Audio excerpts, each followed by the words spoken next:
বিসমিল্লাহির রহমানির রহিম। সুপ্রিয় দর্শক, আসসালামু আলাইকুম। আমি গাইবান্ধা জেলার জেলা প্রশাসকের দৃষ্টি আকর্ষণ করে বলতেছি যে গাইবান্ধা জেলার সুন্দরগঞ্জ উপজেলায় বিদ্যুৎ খাতে অনেক পরিমাণে দুর্নীতি হতেছে।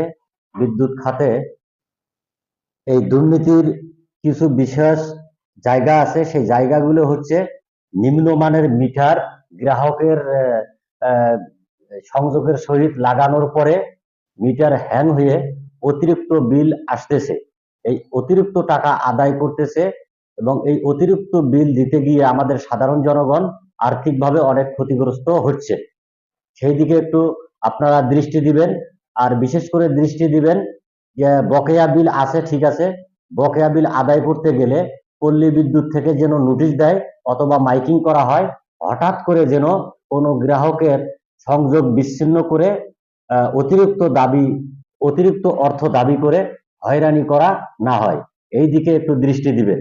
আমি বর্তমান সরকারের জ্বালানি ও পল্লী বিদ্যুৎ মন্ত্রণালয়ের দৃষ্টি আকর্ষণ করে বলতেছি, আপনারা সমগ্র বাংলাদেশে নিম্নমানের যে মিটারগুলো লাগানো আছে, এই মিটারগুলো হ্যাং হয়ে অনেক সময় উল্টাপাল্টা অতিরিক্ত বিল আসে। অতিরিক্ত বিল দিতে গিয়ে আমাদের সাধারণ জনগণ অনেক ক্ষতিগ্রস্ত হচ্ছে। এই ঘটনাটা বিশেষ করে আমাদের গাইবান্ধা জেলার সুন্দরগঞ্জ উপজেলায় প্রতিনিয়তই ঘটতেছে, দেখার জন্য কেউ নেই।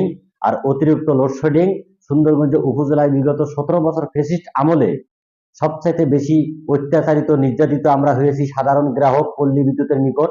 সঠিক সময়ে সঠিকভাবে পল্লী বিদ্যুতের সেবা আমরা পাই নাই, সেই ধারাবাহিকতা এখনো চলতেছে। আপনারা অতি দ্রুত ব্যবস্থা গ্রহণ করবেন বলে আমরা বিশ্বাস করি। ভালো থাকবেন। আসসালামু আলাইকুম।